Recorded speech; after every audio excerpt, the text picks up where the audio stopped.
Now let's go over the circle, polygon, and arc tools. Go ahead and click on circle, and let's go ahead and click a center point for our circle. Here I've clicked and I could drag it out, or I can type in a radius. I'm just going to drag it a little bit and click. And now it will detect the center of that, and I could click again and I could offset another segment, either inside or outside. And now I can extrude this. And as you can see, it's a very segmented arch. Now I want it to be very smooth, so I can change the quantity of sides in this segmented circle. So let's type in 60, enter, and let's draw a circle again. There we can see this time it's a lot more smooth. And there I'm just matching the height here and clicking that. Now let's go to the polygon tool. When I click this, by default I believe it's set to 6 or 7, and let's go ahead and click once, and we can see that it's creating a polygon with 7 sides. Click on that. Now I'm going to click again,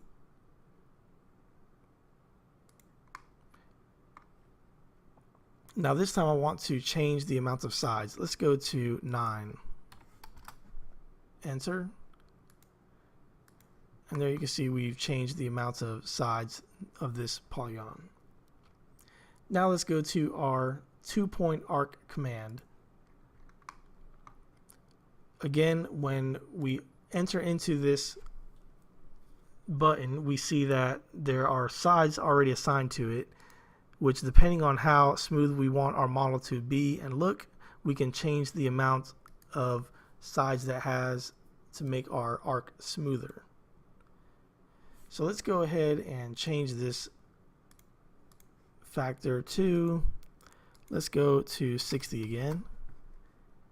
And I'm going to click on these sides again. As you can see, the difference in smoothness there.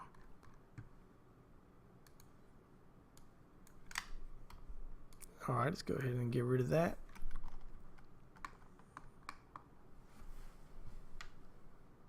Let's go over the paint bucket tool. Go ahead and click on paint bucket. Here in our dialog box, you can see that we are already in our default paint color. Now let's go ahead and click on the sample paint tool, and let's click on the architect's jacket. Here you can see the architect's material is called Steve Jacket, and now it is the current material, and we can apply that to our model. Go ahead and click on a surface.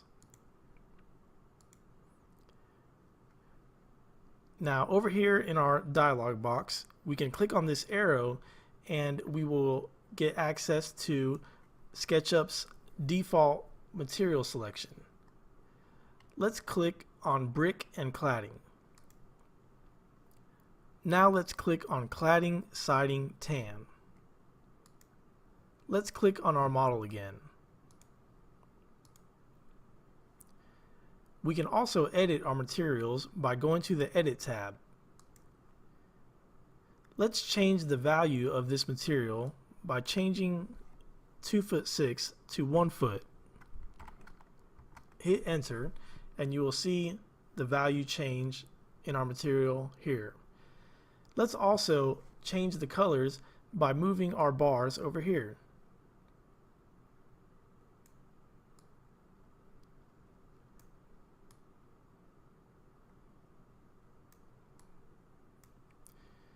Now let's add some more colors by going to select our pull down tab, and let's go to colors. Select color 007. Let's click on our roof.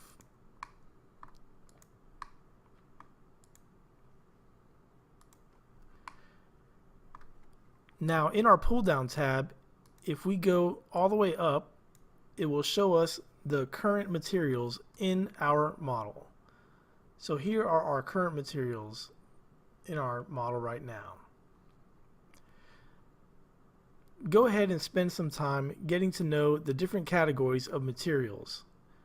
Try applying some to your model and editing them as well. Now let's go over the move command.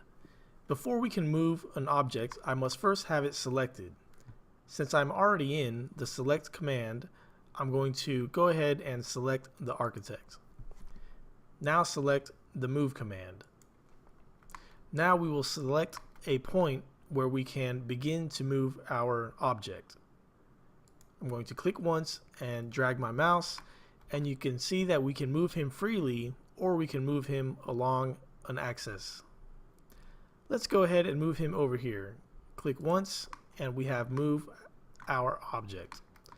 Now let's go ahead and create a copy by hitting Control once, and we toggle in and out of the copy command. As you can see down here, it says Control equals toggle copy. Now let's create a copy 6 feet along our red axis. I'm going to type 6 feet, enter.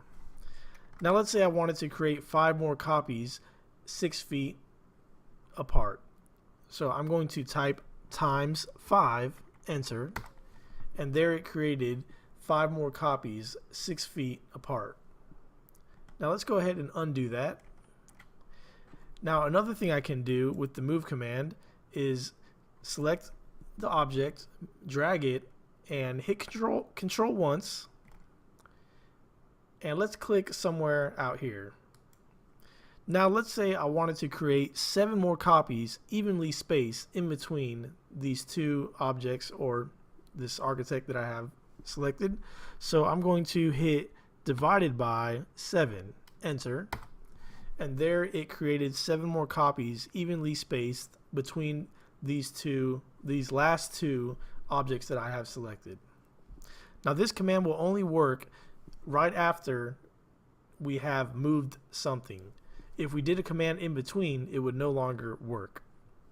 So let's go ahead and undo that.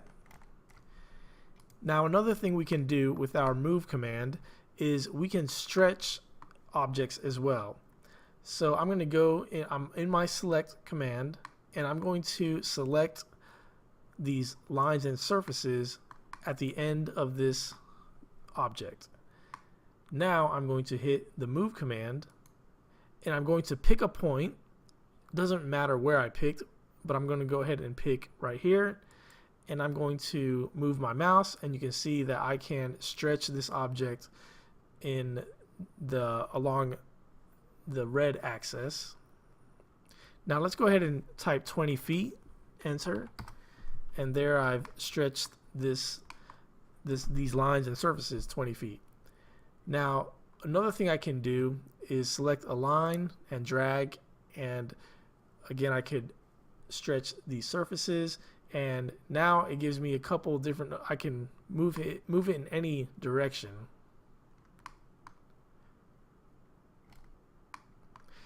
And I can also select a point and move a single point.